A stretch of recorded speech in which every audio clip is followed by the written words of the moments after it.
今日同大家介紹一下，喂，究竟我哋香港啊、澳門啊，或者甚至乎外地翻嚟嘅朋友啊，喺呢邊置業嘅政策係點樣？同埋就係主要我哋分幾點同大家講解下嘅嚇。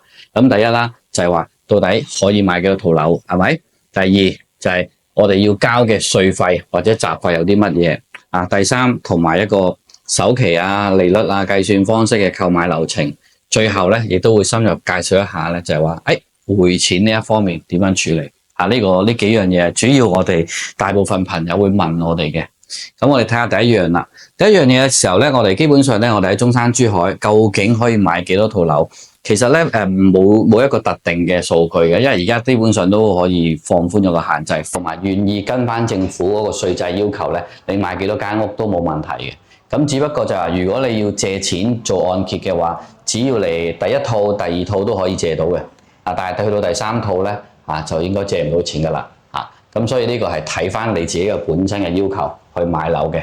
咁下一部分啦，成個購買流程基本上我哋首先就係要攞出我哋嘅證明文件啦。咁一般我哋香港人嘅梗係揸香港回鄉證加身份證去買啦，澳門又係啦，咁華僑都係啦。咁至於如果你話喂，我其實移咗民好耐啦，而家係揸 passport 嘅，咁點算呢？其實護照亦都可以去買嘅，但係買嘅之前我哋要準備多一份叫做中文翻譯件呢一個咧就可以喺公證處辦理嘅。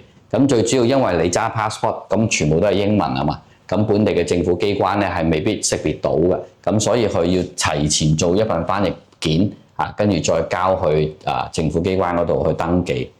呢個就係上述準備嘅文件啦。咁第二 part 啦，咁成個流程究竟買樓係點樣嘅咧？嗱，睇樓落訂，咁重點我要介紹呢個字訂金並唔係我哋言字邊嗰個定金，呢個係真係定金。呢個字眼咧有好多時大家一定要留意，你落咗呢個定金係退唔到嘅呢個首先大家一定要注意。咁唔好聽嗰啲咁講，就話咩落咗定咁之後可以退翻下㗎。落咗定就有機會退唔到㗎啦。咁另外就係話，好啦，我哋落完訂，跟住就會簽署一份認購書，跟住認購書咧就揸住認購書可以就去辦理一個銀行嘅按揭嘅手續。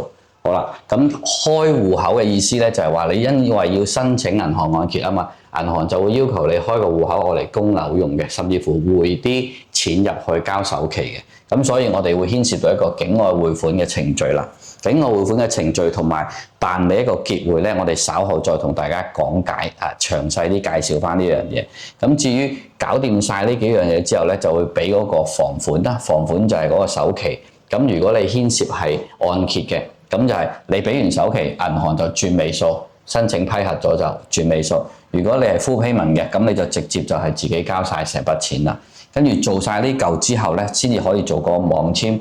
網簽嘅意思咧就係一個商品房嘅正式買賣合同係由律師到時佢通過咗，會需要啲資料喺嗰個房管所度下載落嚟俾你簽，呢個就叫網簽啦。咁基本上我哋話簽署咗網簽就等同於有個臨時房產證㗎啦，已經 OK。咁另外就係話繳納嗰個稅費，咁稅費就係我哋一般就係叫契稅啦、維修基金嗰啲雜費。咁契稅咧就係顧名思義就係辦理嗰個房產證前要交嘅契稅。一般咧陣間我哋都會講解究竟嗰個費用係幾多，點樣計算，我哋會講解。維修基金咧就係以珠海為例啦，珠海嘅住宅咧係計90蚊一平方，咁如果你個單位係100平方，你嘅維修基金就係9000蚊。咁中山咧係70蚊一平方，咁如果你100蚊一平方，100平方嘅話咧就要俾7000蚊。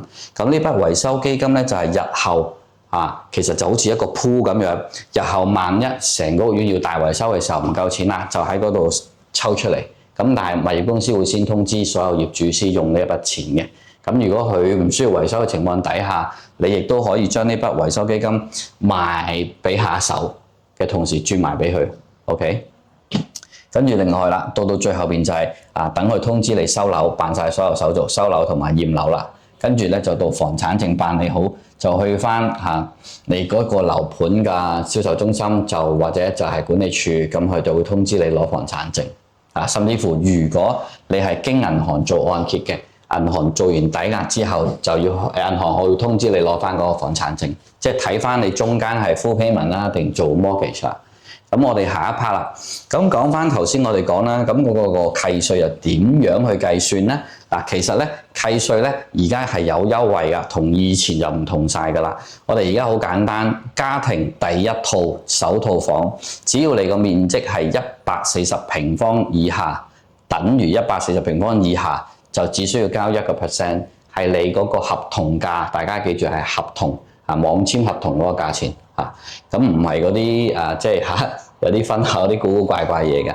咁另外就係建築面積咧，如果係140平方以上嘅，就係1.5%。呢個係第一間 ，OK。咁如果我買第二間嘅話，第二間嘅意思即係話，譬如我以前可能已經有一間祖屋㗎留咗喺度，咁我而家買多間咁同一個省市計啦，開始計咁呢一間就屬為第二間。第二間咧140平方以內就係1%，咁140平方以上就變成2% 啦。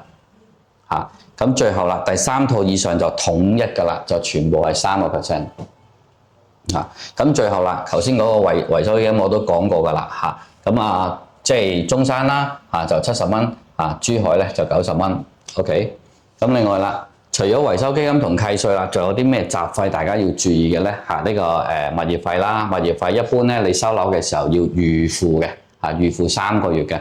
咁大致上啦定位珠海咧就一般係2蚊至5蚊。咁大家睇好多新樓咧，其實集中就3蚊一平方嘅咁另外咧嗰個權屬登記費即係等於就係嗰個房產證嗰個公本費，就係80蚊一套一套。咁另外律師費、公證費珠海特別啲嘅，要做份公證嘅。咁如果律師費嘅話咧，就係大概咧就係1000到1500蚊之間。公證費咧就係大概係590蚊。590蚊。咁另外如果頭先講到啦，我如果買樓真係需要做按揭嘅，咁又點樣去準備呢啲資料啦？咁一般銀行要求我哋香港嘅或者係海外嘅朋友都需要提供嘅，咁一定要有個身份證、回鄉證。咁已婚嘅就要交出結婚證，單身嘅就要俾掛鈎證。咁呢啲都係要準備嘅啦。另外核心嘅經審批嘅要睇啲咩資料呢？基本嘅糧單、稅單、MPF 單佢有啲銀行都個別需要嘅，但係最重要嘅一定要有流水。流水嘅意思就係其實我哋香港成日講緊有每個月嘅月結單 statement 咁嗰啲電子版都 OK 嘅啦。咁頭先都講啦，稅單同強積金單就非必要嘅，有啲銀行可能唔需要就簡單啲。咁通常啦，銀行咧就計算你嗰個供款要求啦，只要你顯示到你嘅月薪係超過供款嘅一半或以上，1倍啦，應該係1倍或以上咧，咁基本上咧都會通過嘅，除非佢 search 到你喺中國有一啲欠債記錄或者不良貸款記錄，咁佢就有機會 blacklist 咗你嘅呢個就大家要注意。咁好啦，咁利息又點樣計？大概啦，嗱，而家市場上喺2026年嚟講啦，大灣區我哋嗰個房貸利率咧都係普遍維持喺3% 左右，暫時就未話會加減keep 住都係3% 左右。咁月供嗰方面個比例啦，一般我哋以100萬嚟同大家做個參考。如果分10年嘅係供9656蚊，用翻3厘計，15年係6906蚊，20年係5546蚊，30年係4216蚊。咁呢個表俾大家有咩參考作用呢？咁你就去有啲視頻成日話咩零首期供2000幾蚊咁你就知道原來我借100萬分30年都要還呢個數喎咁你咪可以避開啲坑咯係咪真正低首期嘅？大家自己知啦。OK， 咁至於我哋講緊譬如按揭嗰個年齡嘅長短計算啦，一般銀行咧就會用75至80嘅年齡去減你現有嘅年齡，即係打個譬如好似小弟咁我75歲係退休年齡嘅銀行批我，咁我現年係49，即係我實質可以借到嘅分到嘅只能夠做到16年，而家只能夠做到16年嘅貸款呢個大家識計啦。OK， 咁下一 part 嗱，好啦，我哋到去最關鍵核心位置啦，就係講緊嗰個匯款問題。OK， 嗱，基本上咧我哋係而家只要你有一份認購文件就已經可以合法咧喺香港咧匯入呢個資金就嚟買樓用嘅，我哋就叫結匯OK， 但係咧結匯咧係一般我哋銀行都會問翻你係用外幣啊定用人民幣，咁大部分嘅銀行咧只接受外幣，包括港幣都係外幣，你要用人民幣去結匯過嚟咧就係唔得嘅。OK， 好啦，咁嗰個結匯嘅手續基本上係點樣咧？一般就係話你揸住認購書去到銀行，香港嘅銀行同佢講話，我而家買咗大陸嘅一個國內嘅房地產，咁呢份係我嘅買賣合約，我需要匯呢一筆錢過去俾首期或者俾存款。咁好啦，香港嘅銀行我哋一般建議用中國銀行，咁佢收到你呢個申請嘅時候咧，就會幫你去安排安排你最緊要強調話俾佢聽，我而家係用香港嘅港幣匯入去我大陸人民幣戶口，都係我名嘅 OK。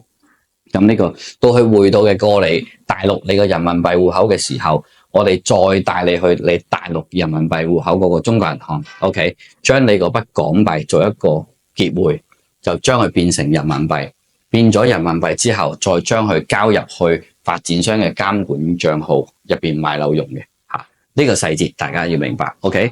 咁基本上咧呢個結匯嘅流程有個好處嘅，點為之好處咧？因為你係用翻正途入嚟我哋大陸買樓啊嘛。如果你呢層物業賣出啦，第時賣出去嘅時候，咁亦都可以揸翻份買賣合約，用翻呢種方式，呢筆錢又係可以原路咁樣翻去香港，咁就會合法咯。咁點解我會咁解釋得咁清楚俾大家咧？因為好多時我哋都會遇到有啲客問我哋，喂，我而家買咗，第時我賣咗啲錢點樣翻去啊？咁所以好多時咧，大家可能以前就會去一啲黑市或者地下錢莊嗰啲換錢過嚟，咁呢個就係一個牽涉一個即係非法嘅問題啦。咁但係而家已經開通晒呢啲渠道俾大家去匯款入嚟國內，即係買嗰啲物業，咁亦都就係方便你第時呢層物業賣翻出去嘅時候就有個好保障咯。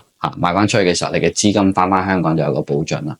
咁結匯嘅時候，銀行一般會睇啲咩資料咧？第一啦，就係當然啦，你嘅香港身份證明文件同埋回鄉證啦，亦都會認清楚你買樓嗰個嗰份文件係咪合法性。你嗰份認購書係有晒發展商嘅公章嘅，吸晒印嘅，簽晒名嘅，打埋指紋嘅，呢兩樣嘢一定要有。